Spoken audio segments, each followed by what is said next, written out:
Thank Hello, you. everyone, and welcome to our weekly discussion series that's hosted by the Chaldean Cultural Center in collaboration with U of M Detroit Center, Unique Voices in Films, and CMN TV. I'm your host, Wiam Nemu, and my special guest today is Jano Rosebiani. Did I say that right? You Okay, said it. I'm trying. Um, so he is a Kurdistani Iraqi Kurdish American filmmaker. So right now he is in Iraq joining us. So thank you very much for making the time. Happy And to be. Jeno is the winner of numerous international awards and has been listed in the top 35 world filmmakers in the book called Filmmakers from the Shadow by Belgian celebrity photographer Chris D. Whittle. Or Witty? Oh, sorry, Witty. You know, your bio is on IMDb and it's in Wikipedia, and it's literally an art, like a long article. Your accomplishments are enormous. And as I was mentioning when we first started talking, is that I really can't wait to learn more about your work and how you were able to do what you did despite some of the challenges that we all face challenges, but let's be honest, people from certain regions, especially from the Middle East, have different types of challenges that they have to overcome. So please start by sharing with us where you were born and what your childhood was like. Sure thing. First of all, thank you for this. I love being here. I'm already enjoying it. Enjoy talking to you, and thank you for this interview. And yes, filmmaking is a big challenge, not only for people in our region, but all over the world, even in Hollywood. I am from a small town called Zaho, and that is in Kurdistan region of Iraq. I was born actually in even a smaller town called Zumar, which is in the Nineveh province. I grew up till I was 14 in Zaho, till I was in eighth grade, when we actually had to leave town, run to the mountains, because this is when the Iraqi regime started a major attack on the Kurds. And the story starts from there. 2 years later, I was in the USA at the age of 16, though I had to make a small lie, tell them I'm 18, so I was able to go to the USA alone without a guardian. That's the short of it.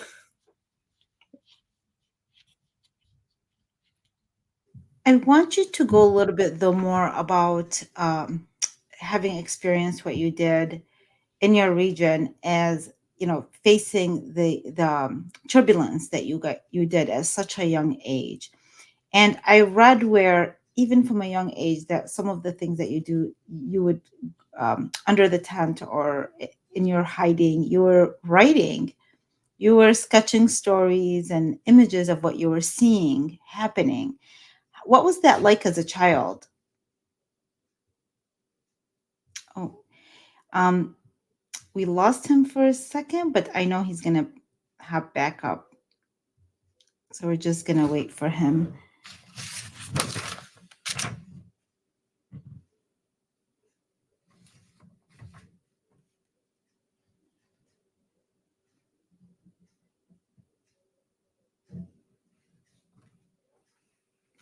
I know sometimes our international interviews, there's a problem with connection. So I think Jano might be having a problem with that.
sorry everyone. We're waiting for Jano to come back because we had some technical difficulties. I hope he'll be able to jump back on the call. Hi Noah, how are you? Have one of my husband's cousins here and a big fan. Merry Christmas to you too.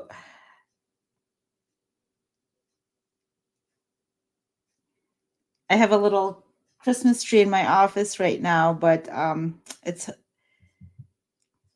I don't have an extension wire and I can't move it without the lights turning off and it's not going to look as good. So, but Merry Christmas to everybody, and I hope everybody's going to have a wonderful New Year. We This is our last interview for 2023, and then we'll get back in next year.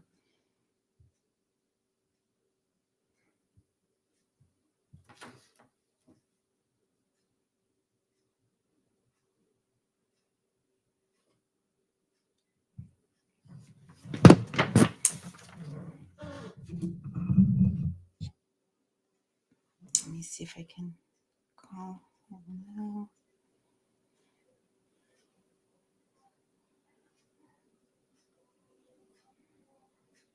Oh, here he is. Hey, we got him back. And that did it. And this was terrible. I just took the VPN off. It's always automatically on my computer. I think Okay. that's what it was because as soon as I took it off, I'm back on. Okay, no problem. I'm Okay. glad to have you back. So should we start and from the and beginning? we'll add on the time because I don't want to we could just Mhm. edit that part out. That's Or we fine. can start from scratch. I don't know how it works, what your system is like, but this was terrible. Yeah. Well, I'm so glad. we never stopped. We were waiting for Mhm. you to come back on because Oh, it was okay. live. That's Yeah, good. yeah. So not a problem. So I want you to go into a little bit more detail with Mhm. how you spent the time during and here I read somewhere where it says during this time, during the uprising of the 1974, that you spent your time on the snow-covered mountains while often hiding in caves or in camouflage shelters under the omnipresent Iraq aerial bombardment, and that you tried your hands at sketching portraits and script writing. Yeah, I wonder where you got all this information. I didn't know even this was online. Uh, you know, uh, I was in eighth grade, and it was the beginning of eighth grade when we took off to the mountains. And a few of the situations that will stay with me forever uh, include taking an exam in the woods, and we were wearing camouflage clothes, and we were asked when the airplanes come, don't move, just put your head down and don't make any movement so we will not be detected. These were really interesting situations, and there was a time when actually I was just walking up a cliff and an airplane, just like a giant plane, boom, just coming right over me. I mean, the wind threw me to the ground. These were some of the situations that I have not put in film. One day I have to put in film. As far as me writing, and I mean, back in Zaho, and I used to often go to Mosul too, but we did have one cinema in Zaho, and I was there every day watching the same movies over and over again. I was just infatuated with the idea of film. They were usually either Indian films or Western films, cowboy films. And then I was reading a lot too, but a lot of comic books, like Batman, Superman, Tarzan, some others. So I was always reading. I mean, that was the extent of my knowledge of how to write a story. So when we were in the mountains for that a year and a half, I did write my very first, what I considered a screenplay. I didn't even know what they were called or how screenplays are written, but I was writing the story of some sort of a Kurdish version of a Tarzan who's protecting a village. And I mean, that was just like interesting. I wish I still had those writings just to see what I was writing. And you don't have these writings? What happened to them?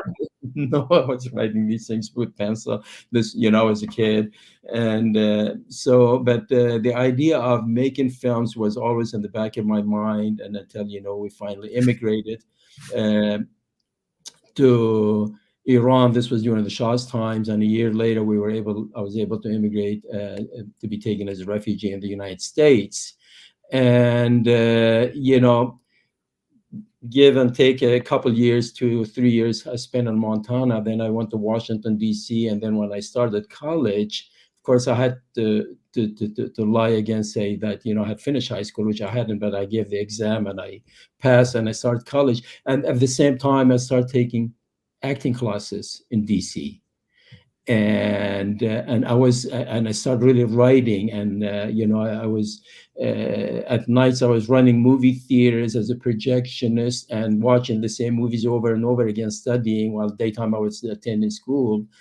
And then I started making TV programs, and that's how I really got into it.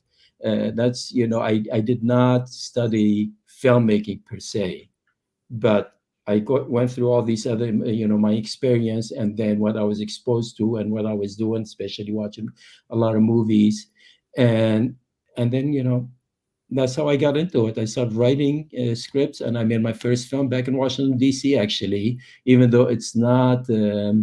I'm sorry, I think I went over the subject. You were asking what about my experience back in Kurdistan, but I'm just giving you the chronology Yeah, of I think, it. yeah, I don't remember you Yeah. talking about the part about Washington, but Mhm. so before we get into that, I want to know. So this is just like your calling. This is just part of who you are, obviously, for you to be so talented that you can just, in the midst of all this chaos, just pick up pen and pencil and sketch and, think about Superman and all these images. Mhm. Um, but how was this influencing your life? Do you feel like this type of storytelling or being able to use this craft the way that you did, what did it make you feel inside? Did it help you better survive what you were going through mentally? Because this is very traumatizing for somebody of that age to go through what you were going through. How did it serve you as somebody, as a young person during that time?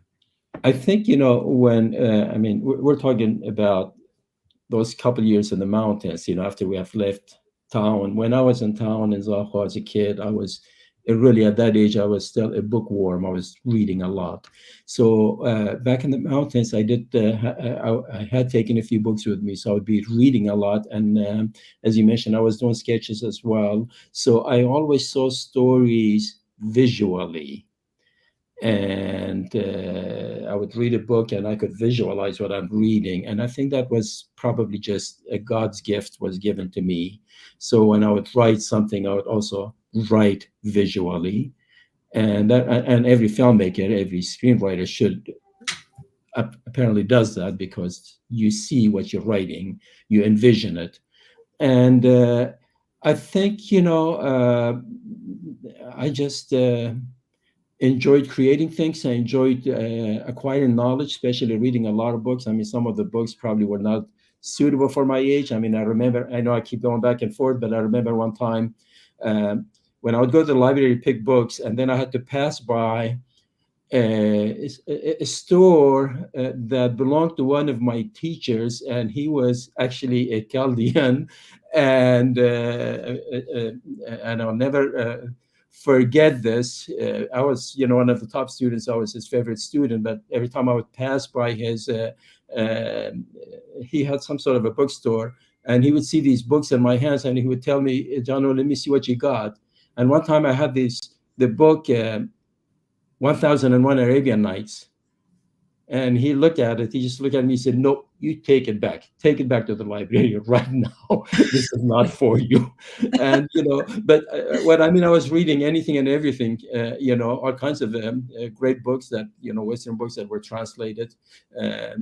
When they were translated to Arabic, actually, not to Kurdish, and then that kind of helped me to do my own writings. I loved writing. I love to write, and I still love writing, and I constantly write, matter of fact. but also reading at the same time. And the hardships that you see, and especially a childhood that's not a normal childhood. You take off to the mountains, you start hiding from airplanes. I mean, there was even a time we even had to hide in a cave, and all of this sort of builds character. And whatever you do, it makes you sort of it energizes you to do what you really want to do, what comes from the heart. I mean, and I think everything helped. I mean, a child's environment is a major factor in the later days in that person's life. So I think everything It affected me. builds character. I really love that. I do think that sometimes we tend when we are describing something that happened to us that was maybe traumatizing, because we too we had a different experience. We left during when Saddam was coming into power. I was Mhm. born in Baghdad, and we were left during that time, and there was trauma associated with that, and of a different kind. And for a long time, it just felt like it was traumatizing that it held you back in on one hand, but in another hand, for me as a writer also, it does build character, and it does kind of come out into your writing, and it causes you to have a certain type of dedication, having seen or experienced what you have experienced. So that's kind of what I wanted to get the sense from you, because yours was even more, on a physical sense, was even more traumatizing. And then I wanted to see how that felt like, because I really I honor so much the people that have gone through some of the wars and the experiences, and when ISIS attacked, things that we did not experience, but from afar I would look at that and see how are these Iraqis surviving this? How are they dealing with this? And your story is very inspirational, because you ended up, very interesting that you came as a refugee to the United States. Um, Tell us, before we share how you ended up back in Kurdistan. You're very interesting. Um, Tell us what that felt like coming here. What did you feel about the United States being here? And how did you feel about leaving your birthland?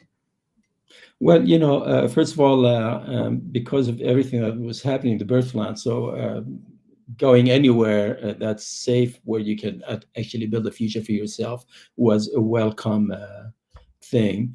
And coming to the United States, the good thing, unlike many other people that came at that time, I already spoke good English. English was the other sort of thing that I was so attached to, infatuated with.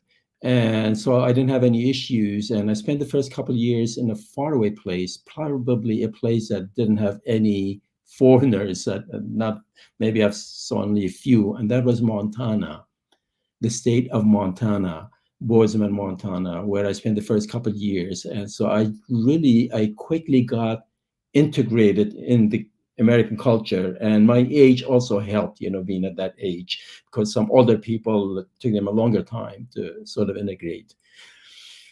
And then when a couple years later, I came to Virginia, Washington, D.C. area, and that's when I really settled and started going to college and start working and what, I really wanted to work in. I first started studying journalism, and then I switched to English literature. But at the same time, I was taking acting classes. I started working as a news cameraman for Washington D.C.'s official TV station, for the mayor of Washington's TV station, and then I started a weekly TV show on a public access TV in Fairfax, Virginia, that went on for a year and won an award, an ACE award, as one best uh, cable TV show for that year. That really encouraged me to get into what I really wanted to do, and that was making films. I was doing I was doing a lot of writing, and I even uh, did some stand-up comedy at the clubs in Washington, and then I was making some money selling jokes, funny lines to stand-up comedians I was one of those guys sitting in the back, and they would come to me and say, "Yeah, John, what you got?" And I would tell them, "Okay, I got this, and I have this, and this." They look at it, "Wow, I like this." They give me $5. I'd give them the joke, and I was doing all kinds of things. And so little by little, I even did a play as an actor. The famous Cotton Club, but a smaller version of it. And but then I realized I'm more of a behind the camera kind of person. I wanted to direct, and I was already doing the TV show. And when the TV show that was called Culture International won the Ace Award, the TV was so good with me, and they said, John, anything you want to do, the door is wide open. So I did my very first feature film, long format film, which is unfortunately not an IMDb. At IMDb, I think didn't exist at that time, and nobody bothered to put it in there. It was called Comeback, and so that was my first experience at making a feature film, in which I was a writer, director, even the cameraman, and the editor. So I did the whole 9 yards, and I loved it. And that's when I felt I was ready to go to Hollywood. And I had graduated. I went to the university, but then I stopped. I felt like I'm ready to go and make movies. So it was really hot. So I left to LA in '89 to start my career. And there too, I did the same thing. I was making a living doing editing actors' reels until I was able to make my first film that is considered my debut, which is Dance of the Pendulum. The poster is right here behind me. Oh, okay. Yeah. So that's basically the story of my start to getting to LA to making Dance of the Pendulum in the USA.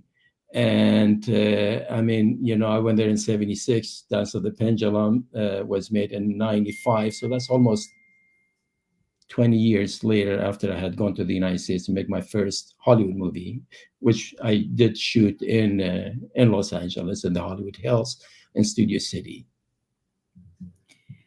I mean, you had a very successful run for such a short time arriving to the United States, because uh, uh, arriving to the United States is not just a matter of and in your case you acclimated very well, and then you said because one of the reasons you knew the language already, so that you had studied it over there, or read in English, or um, but you acclimated quickly. Sometimes when people come, they kind of have the culture shock. Being getting used to the new culture is very difficult. Trying to decide what they wanted to do, but you were very clear what you wanted to do, and you were not hesitant about taking the opportunities that you recognize. Actually, one of the first things that people, I think, have to do when they arrive to the United States is even recognize that there's so many opportunities in front of them, and you were able to do that from the start and to utilize what was in front of you, and create works right away. I mean, it was really impressive. I Thank you. It's very, very impressive. And so, given that that was happening, at some point you decided that you wanted to return to Kurdistan. What happened that brought this feeling forward? And then what happened afterwards? Let's hear about the story so that we can see also what kind of work you're doing now in Kurdistan. What happened was, we didn't know the day will come we would be able to come back. But in 1991, when the first Gulf War and then the Kurdish region was put under protection with a no-fly zone, and so we had the chance to come back and see our families. So I mean, first thing I did in 1992, um, I came back. I came back to Zaho, saw my family. After God, 20 years or so, and we were completely cut off. I think you can relate to that, because we could not even connect, me in the United States, them here, because we didn't want to get them. I didn't want to get my family in trouble if the government, Iraqi government, knows that they have a son who's escaped and gone to the U.S. So it was a great thing. And then back then, and then it was in the back of my mind. I first came with a camera anyway in '92, and I shot a lot of footage, and later I edited, and I actually sent it to BBC. And then I came back the second time in '96, with the idea of to see if the ground is ready or the region is ready to go and make a feature film. And once again, I spent a couple months, went back to LA, went back home, and started writing my very first Kurdish script, which is about Halabja, called Jian, which means life. And so I came in towards the end of 2000 and made my very first Kurdish film, also the very first Kurdish film for the Kurdistan region. There were Kurdish films made in other parts of Kurdistan, like in Turkey, in Iran, in Russia, and Armenia, and in Europe, but this was the very first one to be made in Iraqi Kurdistan.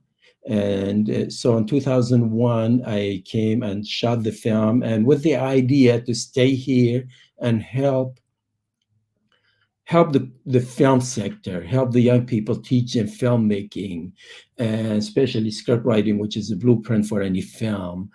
And but then, after shooting the film, I needed to take it back. However, I didn't go back to LA. Instead, I settled for a couple years in Europe, in Belgium, Brussels, where I did my editing, my post production, and also took me a year going after funds all over Europe to finish the film. And I was lucky enough to get the funds I wanted from a few countries, actually, not just one. And from Netherlands, from Sweden, and Switzerland, as well as the Czech Republic. So with all their combined funds, I was able to finish the film. And the idea was to finish the film and come back to Kurdistan. But then it took me a couple of years traveling the festivals. The film went to over 100 festivals. We had our premiere in Rotterdam, and then every festival wanted it. So I was all over the world. And then I came back to settle, and I started doing workshops. Even did a couple of film festivals. And so I taught people from all over Iraq. There were students coming from as far as Basra to here. And but I stay connected between here and my home in LA. So I would come and back and forth uh, for a while, except for the past 7, 8 years I've been staying here. And mainly, Corona came, and then I was busy with some of the films and documentaries about the war with ISIS. And I'm still here.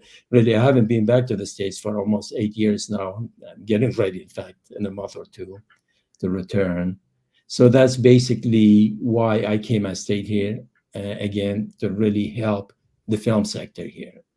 And in that regard, maybe it's a good time to also let you know that I've just established the Kurdistan Film Commission office, and this is the very first of its kind in Iraq. And there are a few great film commissions. One in Jordan, Saudi Arabia just opened one. There's one in Emirates, and there aren't. Not every country has a film commission. We're on the global list, and now I'm preparing a delegation from Hollywood to come here and take a visit. They call it fan visits, familiarity visits, to show them around, because there are over a dozen Hollywood films in development all about the war on ISIS. And these are huge films. And so when I talked to them through my connections, I got inside information about all these films in development that were not even mentioned anywhere on IMDb or anywhere else. And so now the delegation is ready to come. And I'm hoping that this would create a new phase for the cinema in the region as well, because with Hollywood coming here, shooting their films here, and our people will be working with them, everything is good. Everything sounds good. So I will be coming back and forth a lot for this purpose now, aside from making my own films. This is very good to hear, because before we got on the interview, we were talking, and I had mentioned about how necessary it is for our stories to be told in an authentic way, in order to also help change the narrative, and so that we are able not to. So there's something outside of the negativity that often tends to happen in the Middle Eastern region, that keeps us having the same narratives about war and terrorism and certain aspects. And oftentimes that plays to the point where we aren't there isn't enough focus on some of the stories that are very important and important to view for educational purposes, as well as there's a lot of good works that are done for entertainment purposes.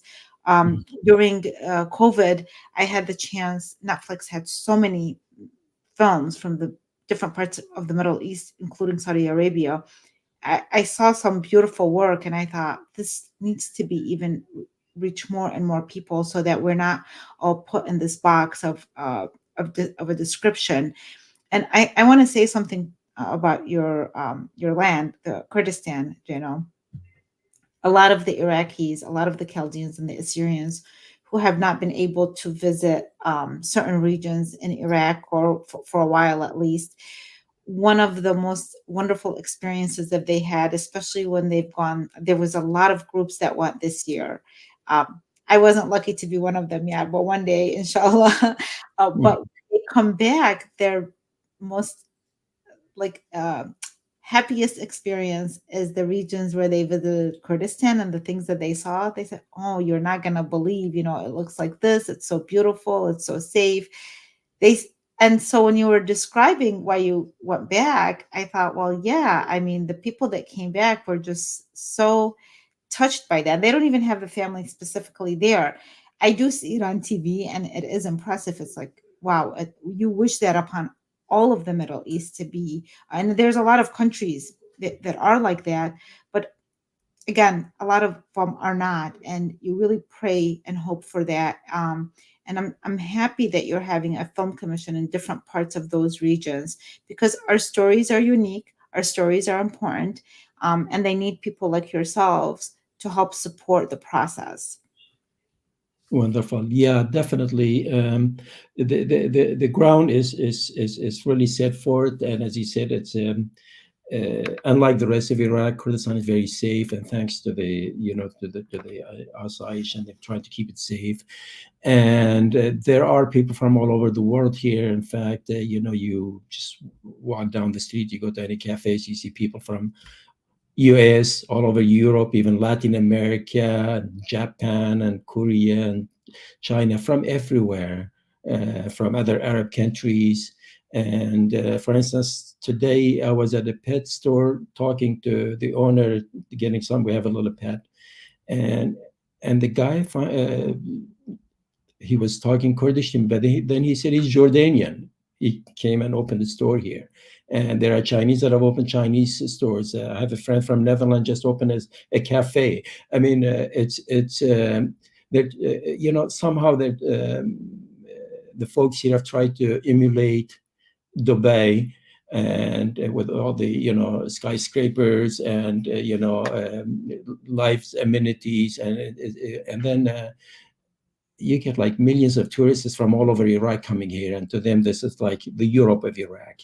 And I'm very happy. And then all the groups, especially the ones that had hard times in other parts of Iraq, especially you mentioned Chaldeans, Assyrians, Yazidis, others. They've all come here, and they're feeling comfortable, not from Iraq only, but even from Syria, and this is great. I mean, the coexistence aspect of it, the acceptance of each other, the living together. It's beautiful. It's almost feels like you're in America, where it's a melting pot.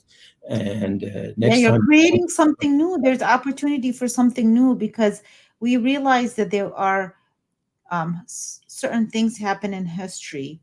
Mhm, And what to me, what Kurdistan looks like, and based on the description that I heard, it's this opportunity for something new. Similarly, like the United States, it started off, there was all these wars, and there was the Native Americans here, and there was wars with the Europeans, but it got to the point where there was an acclimation process, an mhm, integration process, and then a mentality of wanting to make it peaceful for everybody and for people to enjoy each other's diversity, mhm, understanding the power of that.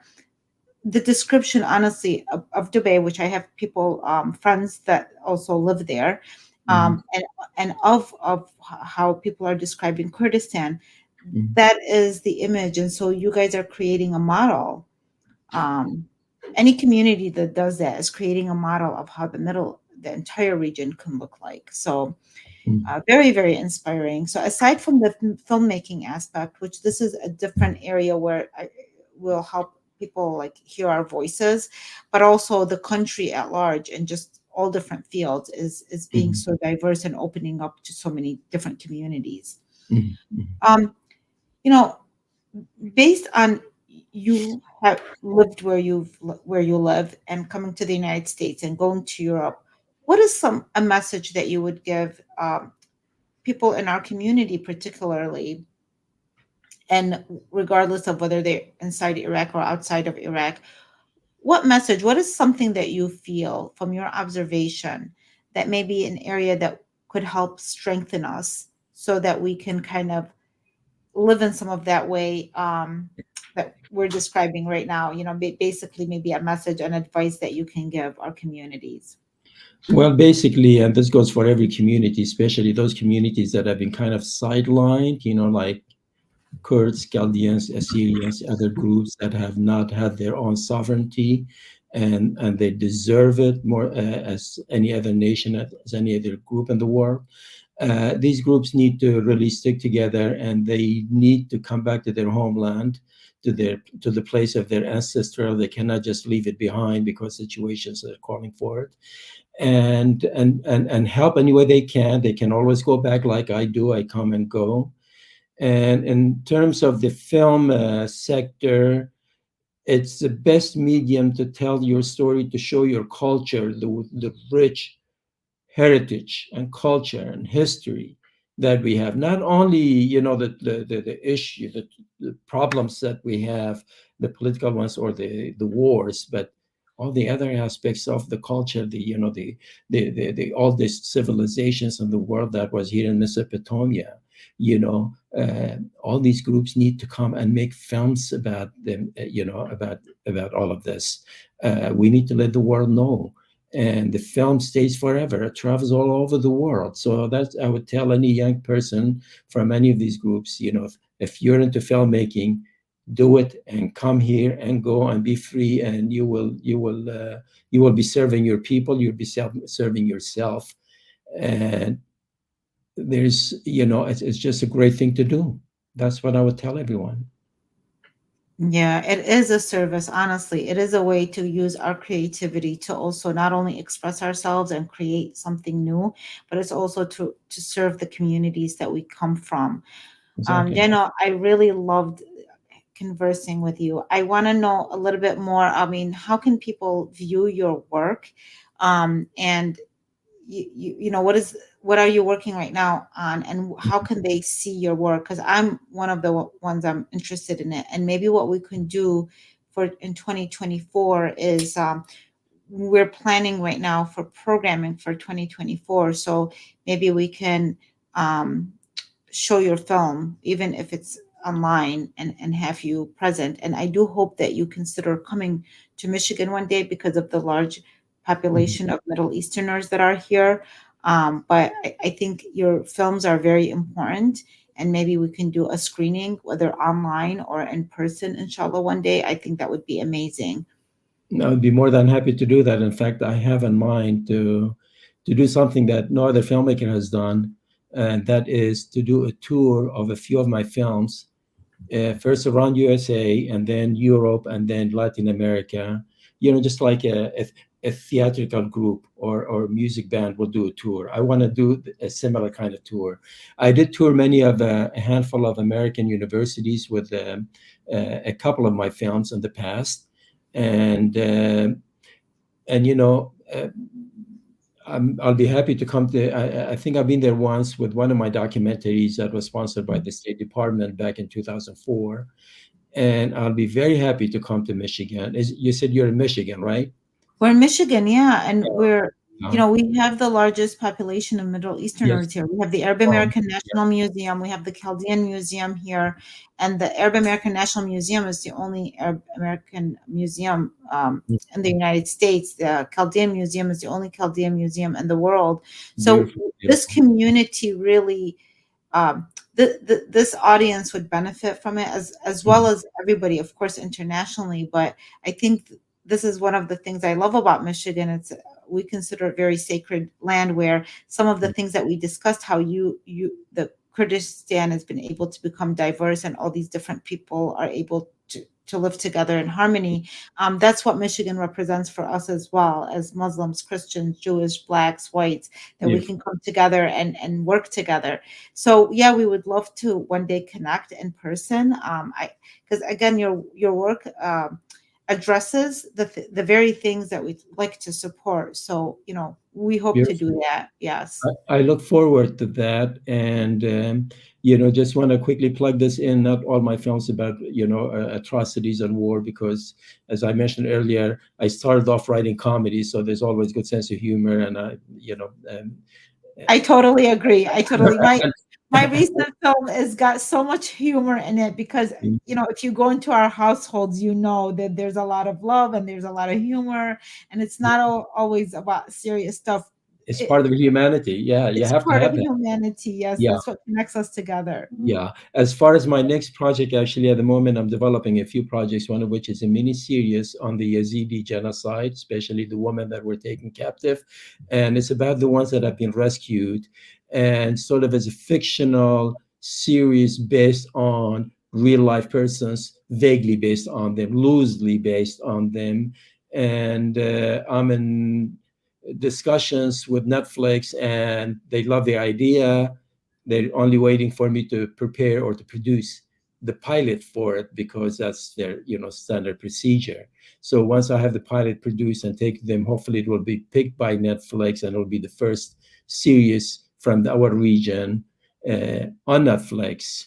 It's called Daughters of the Light. There's a little bit of it on my site, avinifilms.com. And I'm also working on a couple other projects that are of international nature, because I love cross-cultural themes. And I have films that take place in Europe, for example, and I have films that take place in Latin America. So I'm also in communications with various parties in Europe and the USA, working on those projects. Excellent. I mean, yeah, if you can get that on Netflix, again, going back to saying how the importance of things going, these kind of medias and films, having mainstream outlets Mm. show them so that everybody can see these and learn from them. And well, we look forward to seeing your future works as well Thank as your past works. Okay. you. Thanks. And it was a lovely conversation having. Thank you for making the time for us. I know, given where we're at and everything, and have a wonderful day. I really appreciate everybody for watching. Happy holidays, everybody. Happy holidays, Merry Christmas, Happy New Year. Thank Um, you. and it was really wonderful having this chat with you. We'll chat more for sure, Jen. Okay. Thank you. Thank you. Take Now, care. Okay. Bye have a bye. good one. Bye bye. Bye bye.